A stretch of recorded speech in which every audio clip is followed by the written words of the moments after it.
How to enable or disable calendar recycle bin on Samsung Galaxy S26 Ultra. Let's start the video. First of all, go to App Library. Here, click on Calendar app. After click on Calendar app, click on this three line icon and click on the settings icon.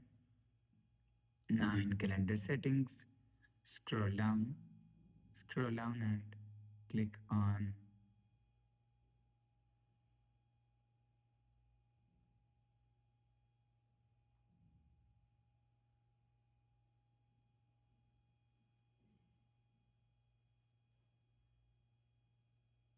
you will see recycle bin is here.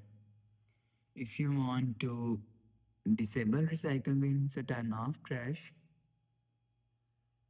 After turn off trash, you will see recycle bin is disabled. If you want to enable recycle bin, so turn on this button.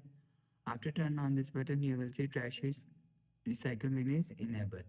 You will enable or disable recycle bin from here. After the process, go back to home screen.